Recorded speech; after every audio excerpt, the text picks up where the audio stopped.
The call came at 3 in the morning, and I knew my life was over before I even answered it. Dave Rowan? The voice was crisp, military, my old handler, Sam. Yeah. I sat up in bed, noting the cold space where my wife Karen should have been. Again. Your daughter's in the hospital. Both legs are gone. She says Brad pushed her from a moving car. The phone slipped from my hand like a dead fish, 16 years old. My Missy. My brilliant, stubborn daughter who wanted to be an engineer like her old man. But let me back up. You need to understand how we got here, how a marine engineer from Boston ended up plotting the destruction of his own wife and her scumbag lover. It's a story about betrayal, sure, but it's also about what happens when you push a man past his breaking point and forget he used to blow things up for a living. 3 months earlier, I was still playing the oblivious husband. Karen, my wife of 18 years, had been working late at her law firm more often than a vampire works nights. The signs were there. Lipstick on wine glasses that wasn't her shade, hotel key cards in her purse, hushed phone calls that ended the moment I walked into a room. Dave's just paranoid, I heard her friend Linda whisper at our last dinner party. Your wife's working overtime with Brad again, huh? Rachel had giggled, wine sloshing in her glass. Nothing like the sound of your wife's friends joking about your bedroom life over boxed Chardonnay while you're standing 10 feet away refilling the ice bucket. Brad Pumper Gates. Even his nickname made me want to punch something. Karen's law partner, a guy who drove a Mercedes that cost more than most people's houses and wore suits that probably cost more than my monthly mortgage. He had the kind of fake smile that politicians practice in mirrors and the dead eyes of a loan shark. Missy couldn't stand him. He makes my skin crawl, Dad. The way he looks at me, at Mom. It's gross. She'd confided this to me while we worked on her college applications in my cluttered workshop behind the house. Mom says I'm being dramatic, but I swear he grabbed my arm too hard last week when I wouldn't call him Uncle Brad. I should have listened. Should have trusted my daughter's instincts over my wife's gaslighting. Should have done a lot of things differently. The workshop was my sanctuary, filled with marine engineering equipment, half-finished boat engines, and the comfortable smell of motor oil and salt air.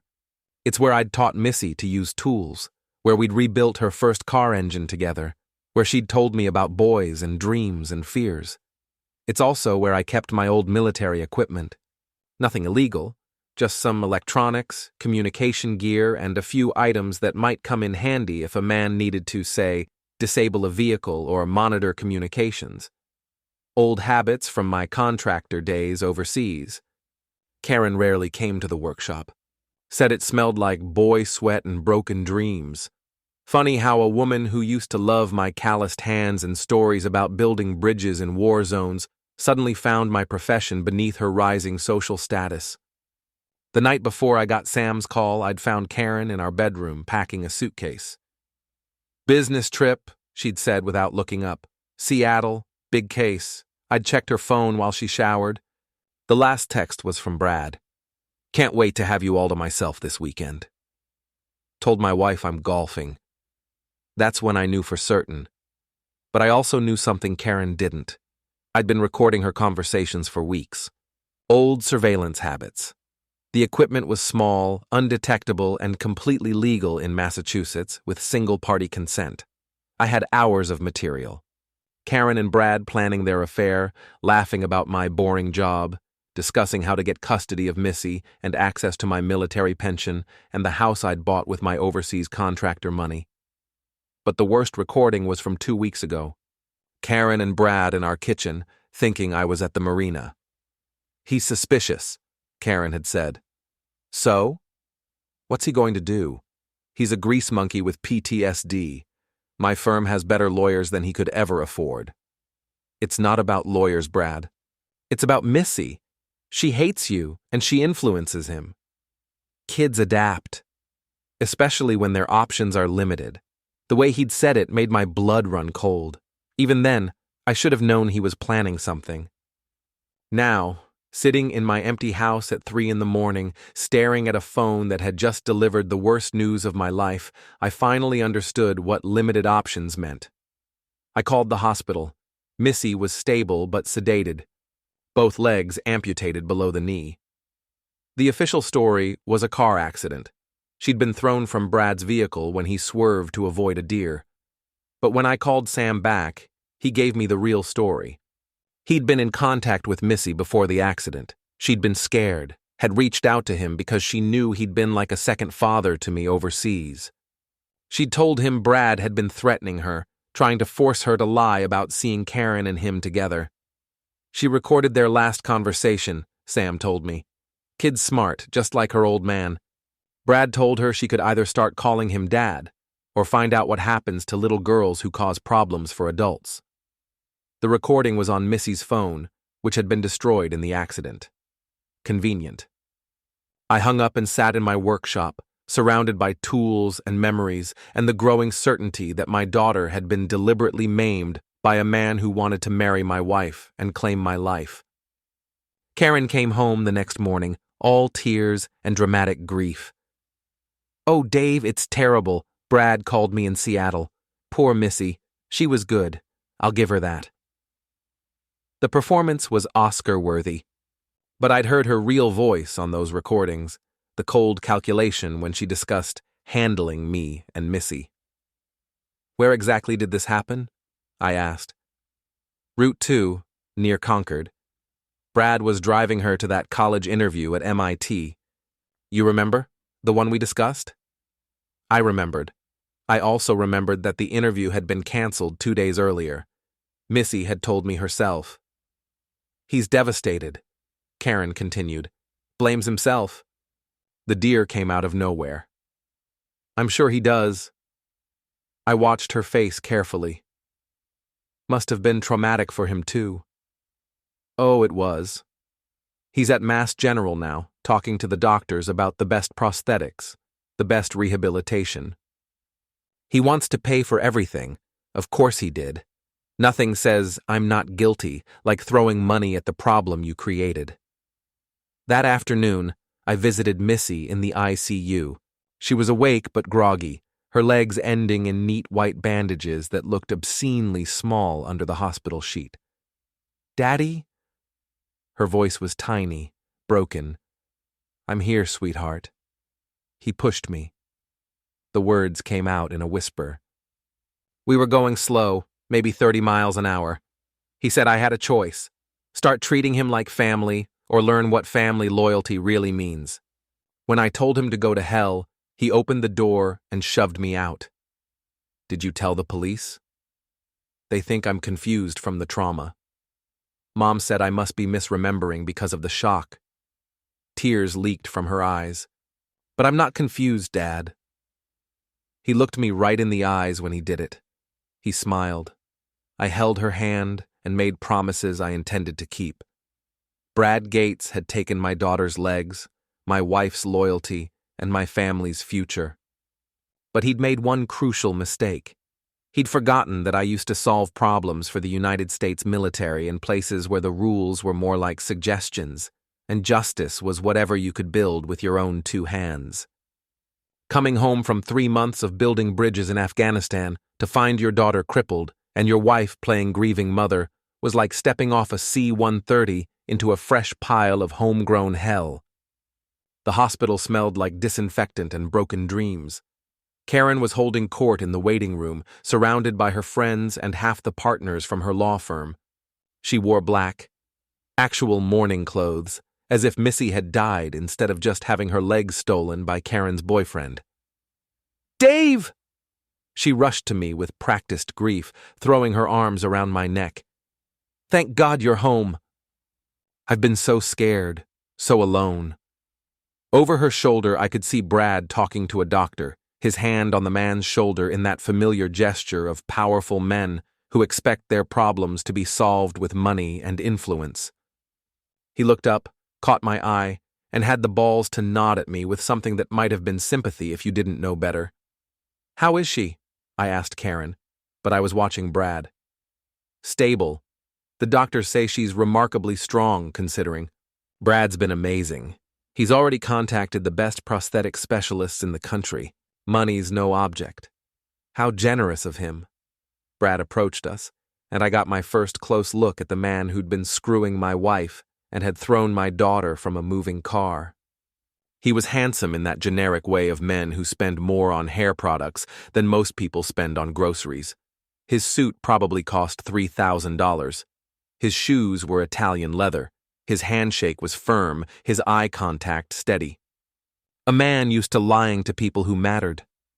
"Dave, I'm so sorry. I know how close you and Missy are." His voice carried just the right amount of guilt and concern. I keep replaying it in my mind, wondering if I could have done something different. "I'm sure you do." The deer came out of nowhere. I swerved, but the door must have been faulty. It just opened. Faulty door. I nodded. On a brand new Mercedes. These things happen. Mechanical failures. He shrugged, but I caught the slight tightening around his eyes. The important thing now is Missy's recovery. I've already spoken to my insurance company. They'll cover everything. Medical bills, rehabilitation, prosthetics, whatever she needs. That's very generous, especially considering it was your fault. The mask slipped for just a second. His smile became something colder. Accidents happen, Dave. Sometimes bad things just happen to good people, and we all have to learn to live with the consequences. It sounded like a threat wrapped in sympathy. I smiled back. You're absolutely right, Brad. Sometimes bad things happen to people, and sometimes those people decide to do something about it. Karen stepped between us, nervous energy radiating from her like heat. Let's not talk about blame right now. Let's focus on helping Missy heal. But I was already focused, just not on healing. That evening, I sat with Missy while Karen and Brad met with lawyers about the accident report. My daughter looked small and broken in the hospital bed, but her eyes were clear and angry. "Mom doesn't believe me," she said without preamble. "I believe you." She says I'm traumatized and confused. She says Brad's been nothing but kind to our family, and I should be grateful he's paying for my medical care. What exactly do you remember? Missy closed her eyes, but her voice was steady. We were driving to Boston. He said Mom had told him about the canceled MIT interview, but he wanted to talk to me privately anyway. About our family's future. What did he say? That he and Mom were getting married as soon as her divorce was final. That I could either accept him as my stepfather or make things difficult for everyone. He said difficult children sometimes had accidents that taught them important lessons about respect. My hands clenched involuntarily. Then what? I told him I'd never accept him, and I'd tell you everything about him and Mom. That's when he slowed down and opened my door. He said, "Let's see how much Daddy's little girl matters when she's damaged goods." The casual cruelty of it took my breath away. This wasn't a crime of passion or a moment of anger. This was calculated violence designed to break my daughter's spirit and eliminate her as an obstacle to Brad's plans. Did you record any of this? I tried. But my phone was in my backpack, and after he pushed me, everything was just pain and sirens. I squeezed her hand. It's okay. We'll figure this out. Dad? Her voice was small. Are you going to leave Mom? I don't know yet, sweetheart, but I'm not going to let Brad get away with what he did to you. He's rich and connected. Mom says his firm handles cases for half the judges in Massachusetts. Money and connections aren't everything, Missy. Sometimes the best revenge comes from understanding exactly what someone values most, then taking it away piece by piece. She smiled for the first time since I'd been home. You have a plan. I'm working on it. The next morning, I drove to Brad's house in Beacon Hill. It was a restored Victorian worth about $2 million, with a perfect garden and a perfect wife who drove a perfect Volvo to her perfect job at a nonprofit that helped disadvantaged children. The irony was thick enough to choke on. I didn't approach the house. Instead, I parked across the street and watched. Brad left at 8:15 in his replacement Mercedes. Apparently, the faulty one had been totaled in the accident. His wife, Patricia, left 20 minutes later. I spent the day learning everything I could about Brad Gates. Public records, social media, professional associations. He was 45, a partner at Morrison, Gates & Associates, specializing in personal injury law. He owned 3 properties, including a weekend house on Cape Cod and a condo in Miami. He sat on the boards of 2 charities and was a member of the country club where he played golf every Saturday. He was also leveraged to his eyeballs.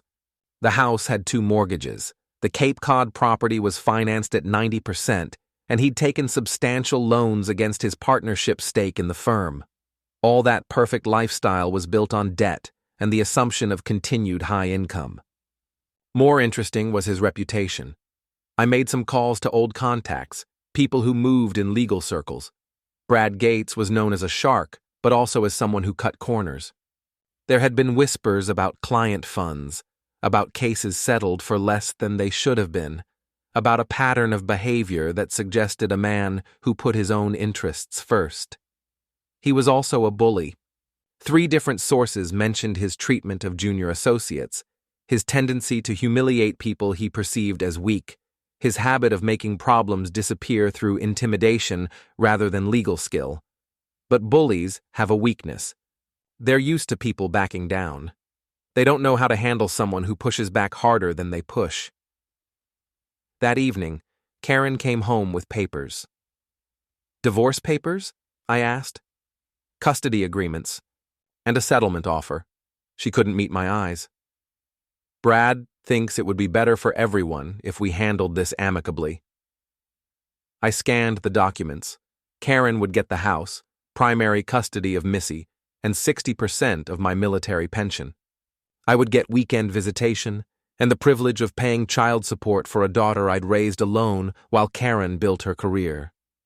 This is generous, Dave. More than most men get. Most men don't have daughters who've been thrown from moving cars by their wives' boyfriends. That's not what happened, and you know it. The police investigated. It was an accident.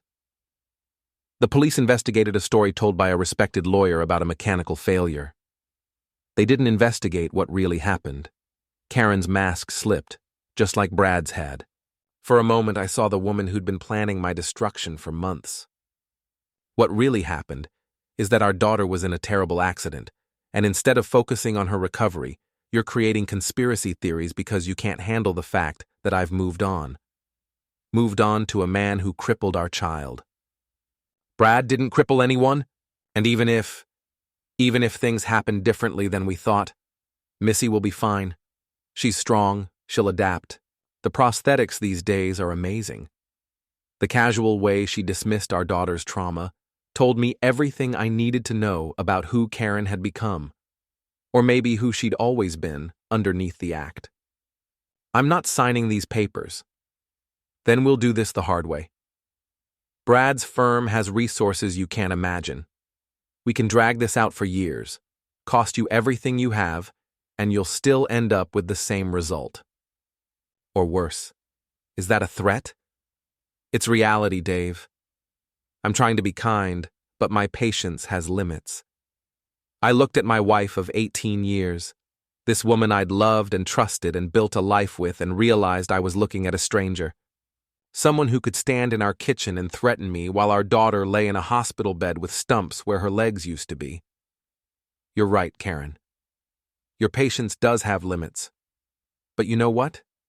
So does mine.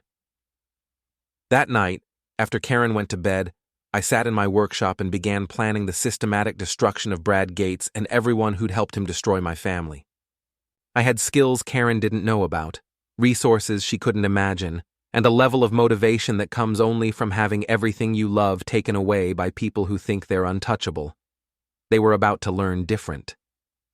The beauty of being underestimated is that people tell you their plans while you're standing right there. 2 weeks after the accident, Karen threw a support gathering at our house. Ostensibly, it was to raise money for Missy's medical expenses.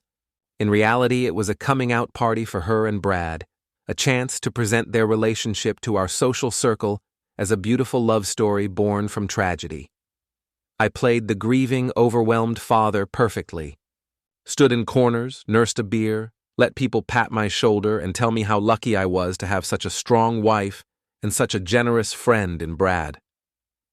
Dave's taking this so hard, I heard Karen tell her book club friends.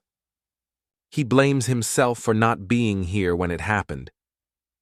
Brad's been wonderful, really stepping up as a father figure for Missy. Linda, Karen's gossip-loving friend, leaned in closer. Are you sure Dave's okay with, how close you and Brad have gotten? Dave's a practical man. He understands that Missy needs stability, and I need support. If that support comes from Brad, well, we're all adults here. Rachel giggled into her wine. Plus, Brad's gorgeous. And rich. If my husband was deployed half the year, I might need some support too. They laughed like it was the funniest thing in the world. My daughter's legs, my marriage, my life, all just material for their suburban comedy hour. But the real education came when I overheard Brad talking to his law partner Morrison on the back deck. The girl's a problem, Brad was saying. She keeps telling people I pushed her. Patricia's starting to ask questions. Kids say crazy things after trauma, Morrison replied, especially when they're trying to process their parents' divorce. It's not just that. She's smart, and she hates me. As long as she's around, she'll be poisoning Dave against any settlement. What do you suggest? Boarding school. Somewhere for kids with disabilities, somewhere she can get the help she needs and learn to accept her new reality. Karen's already on board. My blood turned to ice water. They were planning to ship Missy away to some institution where she'd be out of sight and out of mind while they played house in my home. What about Dave? Dave's a blue-collar guy with PTSD and a drinking problem. At least, that's what the custody evaluation will show. Karen's documented his angry outbursts, his paranoid accusations, his inability to accept Missy's accident. Any judge will see that the child needs stability, not a father who's filling her head with conspiracy theories. And if he fights? Brad's laugh was cold. He's a marine engineer, Morrison. He fixes boats and builds docks. I'm a lawyer with connections throughout the state court system. It's not really a fair fight. That's where Brad made his first mistake. He assumed that being a marine engineer meant I was just some blue-collar grunt who knew how to use tools. He didn't understand that I'd spent 15 years as a military contractor, building infrastructure in places where people shot at you for fun. He didn't know about the electronics training, the surveillance work, the creative problem-solving that comes from operating in environments where the rulebook is more like a suggestion. Most importantly, he didn't know that I'd been recording every conversation in my house for the past month. The next morning, I visited Missy in the rehabilitation center where she was learning to use a wheelchair. She was working with a physical therapist, her face set in determined lines that reminded me of myself at her age. How are you doing, sweetheart? Better. Dr. Martinez says I'm healing faster than expected. The prosthetic fittings start next week. That's great news. Dad? She lowered her voice. Mom came by yesterday with some brochures about a special school in Vermont for kids with disabilities. What did you tell her? That I want to finish high school here with my friends. But she says the school has better resources, better programs for kids like me. Missy's voice cracked slightly. She says it would be easier for everyone if I had some time to adjust to my new situation. And what do you think? I think she wants me gone so she can play house with Brad without feeling guilty every time she looks at what he did to me. Smart. Girl, would you be willing to talk to someone about what really happened that day? The police already said they believe Brad's story. Not the police. Someone else. Someone who might be able to help us prove what really happened. Missy studied my face. You have a plan. I'm working on it. But I need you to trust me, and I need you to be strong a little while longer. I can be strong, Dad. But I don't want to go to that school. You're not going anywhere, Missy. I promise. That afternoon, I called Sam. My old handler had connections throughout the intelligence community, People who owed favors and understood the value of information. I need a favor, I told him. Name it. I need someone to look into a car accident. Officially, it was mechanical failure. Unofficially, it was attempted murder. What kind of evidence are we talking about? The kind that requires expertise in accident reconstruction and digital forensics. I know some people. What's your timeline? Fast. They're trying to ship Missy off to boarding school and paint me as an unfit father. Send me everything you have. I'll make some calls. While Sam worked his contacts, I began my own campaign. Brad Gates thought he was untouchable because he had money and connections. But money and connections are only as strong as your reputation, and reputations can be destroyed with the right information delivered at the right time. I started with social media. Brad was active on LinkedIn, Facebook, and Instagram, sharing photos of his perfect life and his charitable work. He was particularly proud of his involvement with a charity that provided scholarships for underprivileged children. It took me 3 days to hack into the charity's financial records. I didn't use any fancy computer skills. I just called the office pretending to be from their bank, asking them to verify some account information. People are surprisingly willing to give you sensitive information if you sound official and know a few basic details. What I found was interesting. The charity raised about $200,000 a year, but only about $60,000 actually went to scholarships.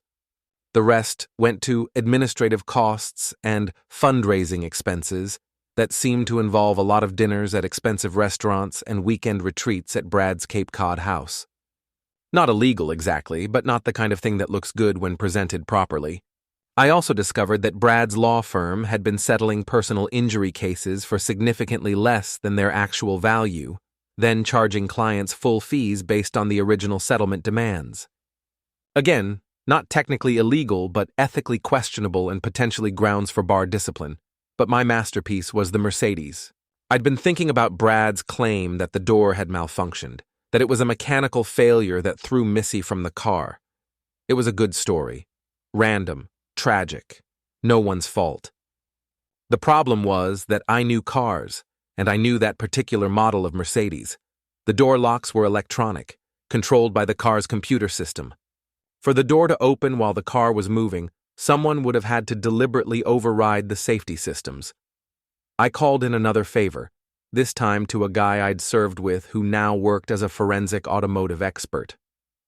He owed me for covering his ass in Kandahar when he'd accidentally blown up a generator instead of a bridge. I need you to look at a car accident, I told him. Official or unofficial? Unofficial. The official investigation was incomplete. What kind of incomplete? The kind where a rich lawyer's story gets accepted without anyone actually examining the physical evidence. Send me the details. 3 days later, he called back. Your friend's story is bullshit. I pulled the computer records from the wreckage. The door was opened manually while the car was traveling at approximately 28 miles per hour. Someone had to physically override the electronic locks and then push the door open against the airflow. Can you prove it? Already have.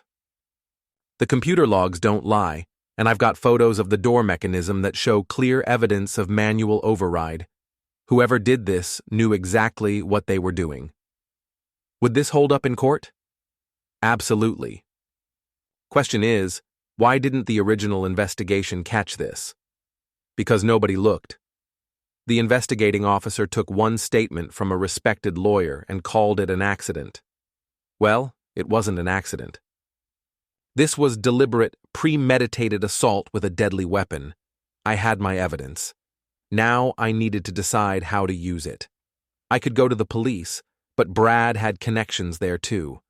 I could go to the media, but that would take time. And time was something Missy didn't have. Or I could handle this myself, the way we used to handle problems overseas when the official channels were compromised or too slow. I chose option 3. The plan was simple, elegant, and completely legal. I was going to destroy Brad Gates using nothing but the truth, delivered at exactly the right moment to exactly the right people. It was going to be beautiful. The charity gala was perfect. 200 of Boston's most influential people gathered to celebrate Brad's foundation and its wonderful work helping disadvantaged children.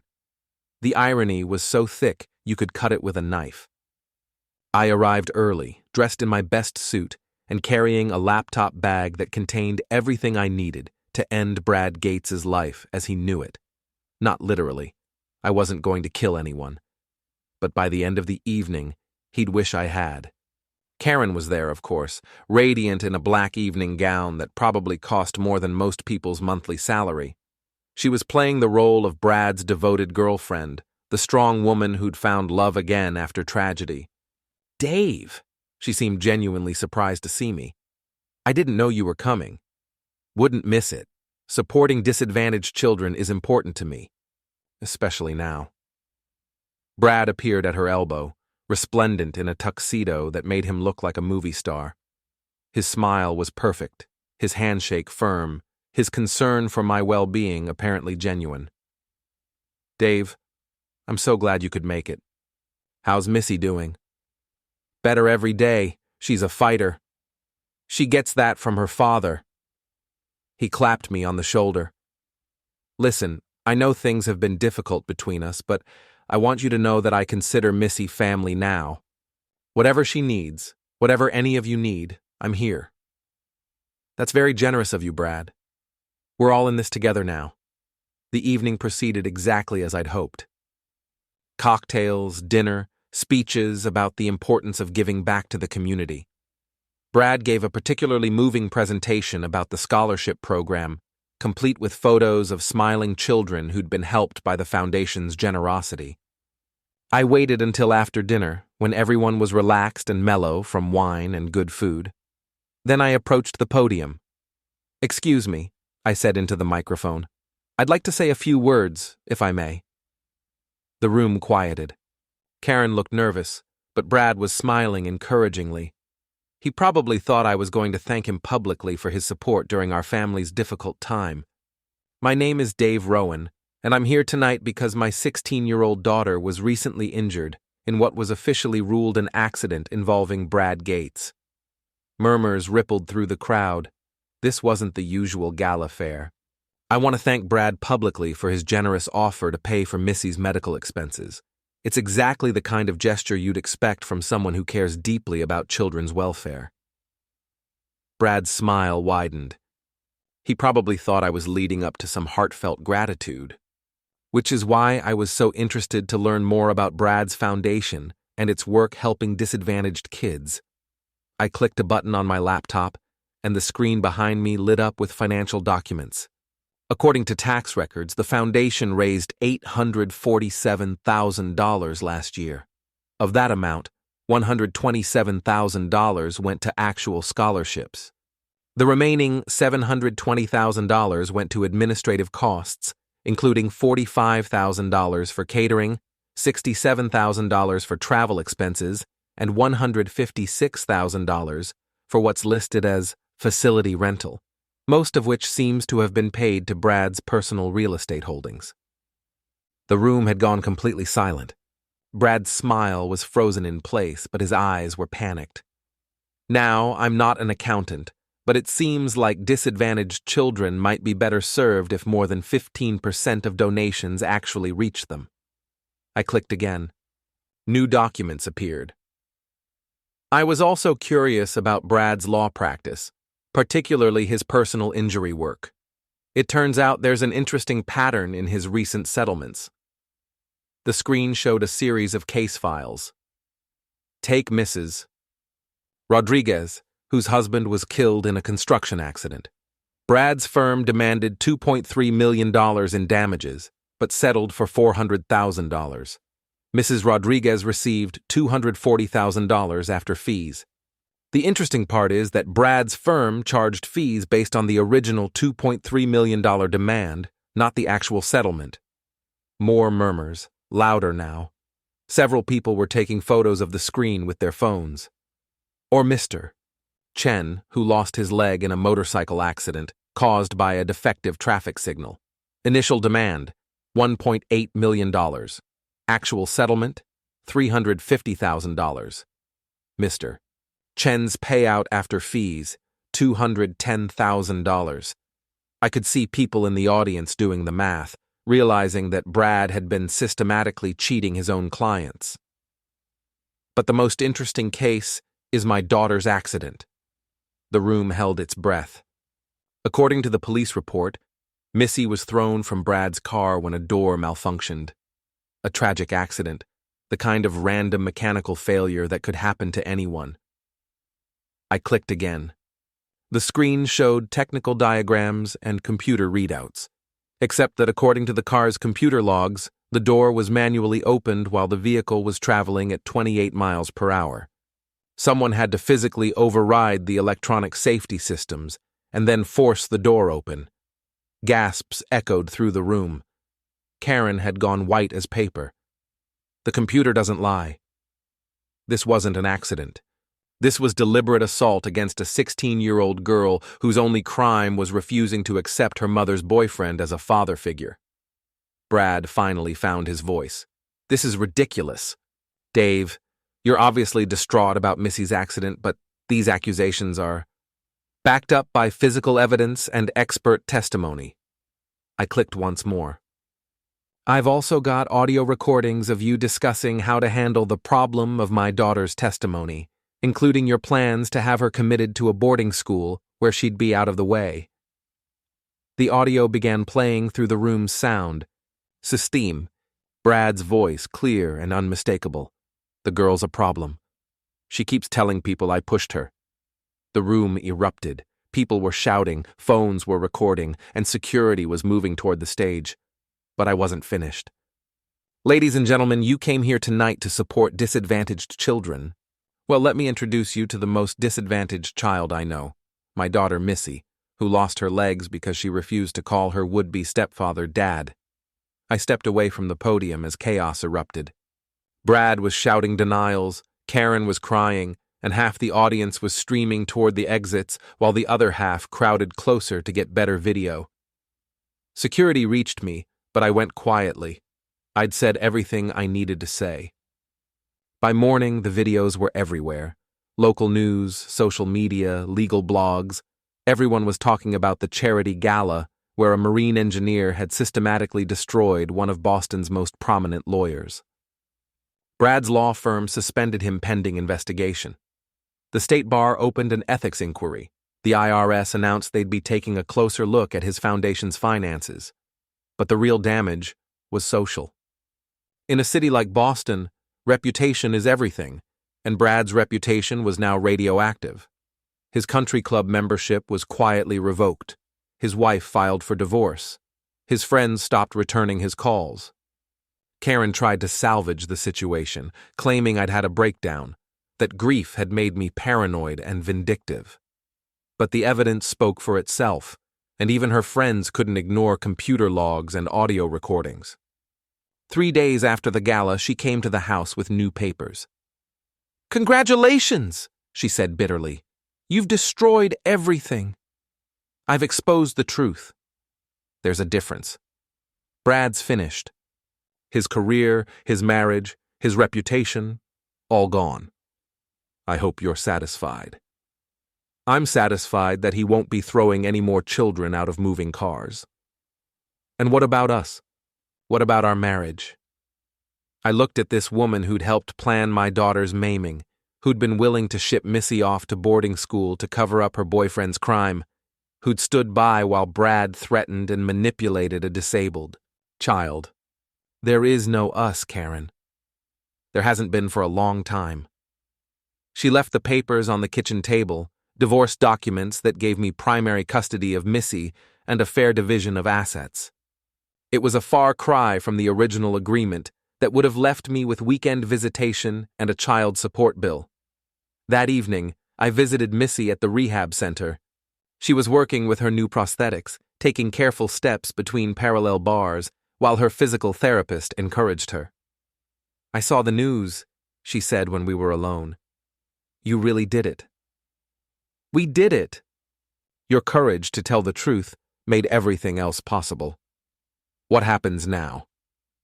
Now you come home, finish high school with your friends, and decide what you want to do with your life. Brad's not going to be a problem anymore. And Mom? Your mom made her choices. She'll have to live with the consequences. Missy nodded thoughtfully. Dad? I want to study forensic engineering, like the guy who analyzed Brad's car. I smiled. I think that's a great idea. Good. Because there are a lot of Brad Gateses in the world, and somebody needs to catch them. My daughter, the fighter. Brad Gates had tried to break her spirit, but all he'd done was forge it into something stronger. 6 months later, I was rebuilding a boat engine in my workshop when Tony showed up with a six-pack and a grim expression. You seen the news? He asked, handing me a beer. Which news? Your boy Brad. He's trying to make a comeback. I looked up from the engine block I'd been working on. What kind of comeback? New law firm, new image. He's calling himself a victim's rights advocate now. Says his experience being falsely accused taught him about the importance of due process. I wiped my hands on a shop rag and took the beer. Falsely accused? That's his story. Says you fabricated evidence because you couldn't handle your wife leaving you. Claims the computer data was altered. The audio recordings were fake. That's interesting. Gets better. He's got some hotshot lawyer from New York, and they're talking about suing you for defamation. Says you destroyed his life with lies and conspiracy theories. I drank my beer and considered this development. I'd wondered when Brad would try to rehabilitate himself. Men like him don't just disappear quietly. They regroup, reframe the narrative, and come back swinging. He's also been talking to Missy's doctors, Tony continued, trying to get them to say her memories of the accident might be unreliable due to trauma. That got my attention. What doctors? The ones at Mass General. He's claiming patient advocacy rights as the driver involved in her accident. Says he's concerned about her psychological welfare. I set down my beer and looked at Tony. He's going after my daughter. Looks that way. Big mistake. The next morning I called Sam. I need another favor. What's Brad done now? He's trying to gaslight Missy, claiming her memories of the accident are unreliable, that I coached her to lie about what happened. What do you need? Everything. Financial records, phone logs, travel records, medical records, psychiatric evaluations. If Brad Gates has a secret, I want to know about it. That's going to take some doing. I've got time. And motivation. While Sam worked his contacts, I began my own investigation. Brad had moved out of his Beacon Hill house after the divorce, relocating to a modest apartment in Cambridge. His new law firm was a storefront operation with 2 employees and a handful of clients who probably didn't know about his history. He was trying to rebuild, but he was doing it on a foundation of lies. And lies, as I'd learned, have a way of crumbling when you apply the right pressure in the right places. I started with his new clients, a woman whose husband had died in a workplace accident, an elderly man who'd been injured in a slip and fall at a grocery store, a young couple whose baby had been hurt by a defective car seat, all vulnerable people who trusted Brad to fight for them, people who deserved to know exactly who they'd hired. I didn't contact them directly. Instead, I made sure they received copies of news articles about the charity gala, along with documentation of Brad's previous settlement practices. I let them draw their own conclusions. 3 of his 5 clients fired him within a week, but Brad's real mistake was going after Missy. He'd convinced a judge to order a psychiatric evaluation, claiming that her testimony was the product of coaching and trauma-induced false memories. The evaluation was scheduled for a Thursday morning at Mass General. I made sure to be there.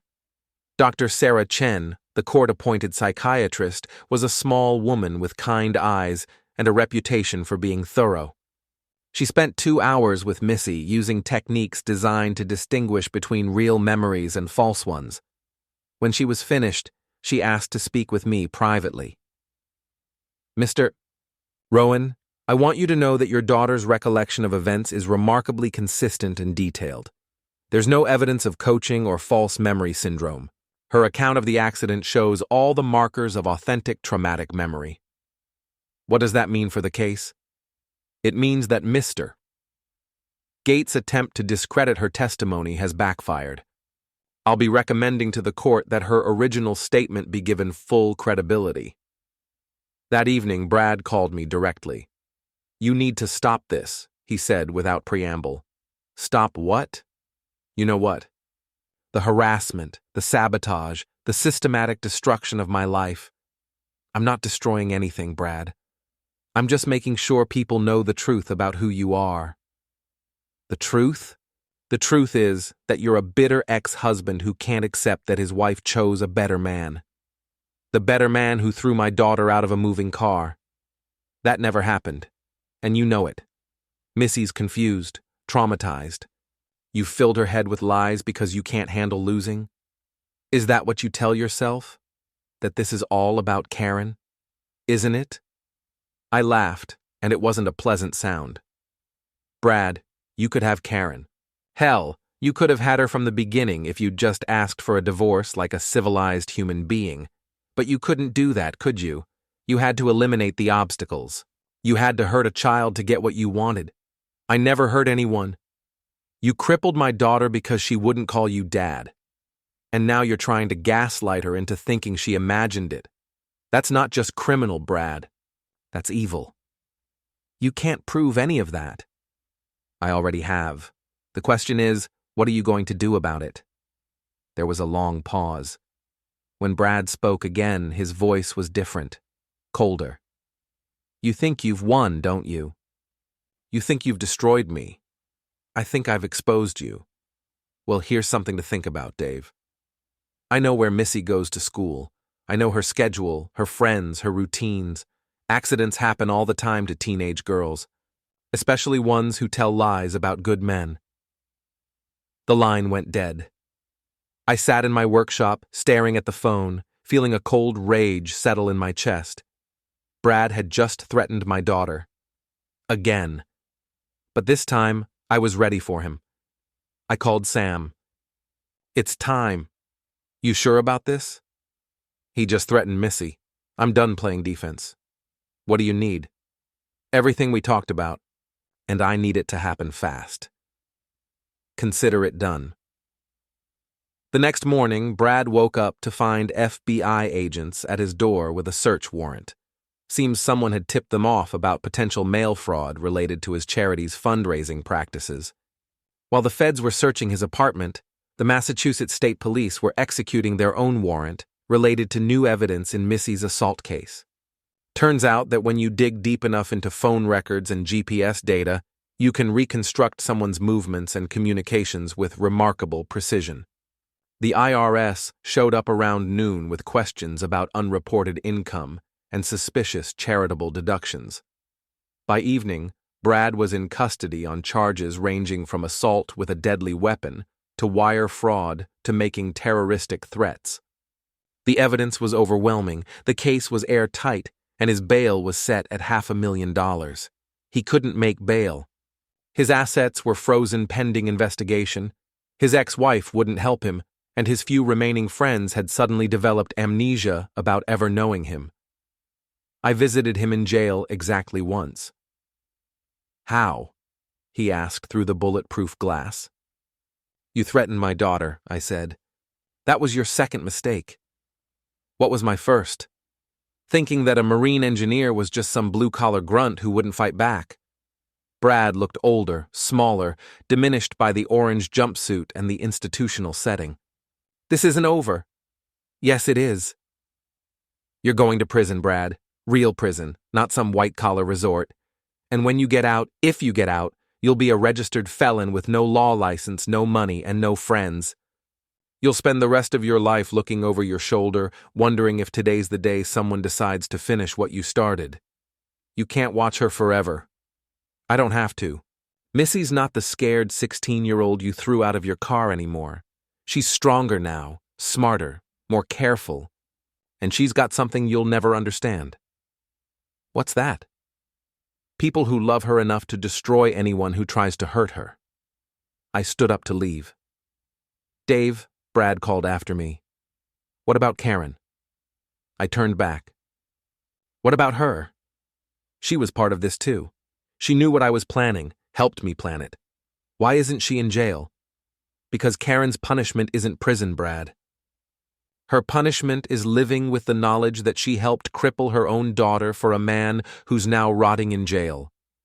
Her punishment is watching Missy succeed and thrive without her, knowing she chose you over her own child. Her punishment is waking up every day for the rest of her life, knowing that she's the kind of mother who would sacrifice her daughter's legs for a chance at a better lifestyle. I paused at the door. Prison would be mercy compared to that. 6 months later, Brad was sentenced to 15 years for assault, fraud, and terroristic threats.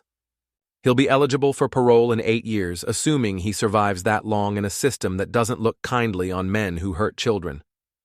Karen moved to Florida, where she works as a paralegal for a personal injury firm that doesn't know about her history. She sends Missy birthday cards that go unopened and Christmas presents that get donated to charity. Missy graduated valedictorian of her high school class and got a full scholarship to MIT, where she's studying forensic engineering. She runs track on her prosthetics and volunteers with other young amputees, teaching them that losing your legs doesn't mean losing your life. Me? I'm still fixing boat engines and building docks. But I sleep better now, knowing that the monsters who tried to destroy my family are paying the price for their choices. Justice isn't always swift, and it's not always pretty. But sometimes, if you're patient enough and smart enough and angry enough, it's absolutely perfect. Absolutely perfect. Absolutely perfect. Absolutely perfect. Absolutely perfect. Absolutely perfect. Absolutely perfect. Absolutely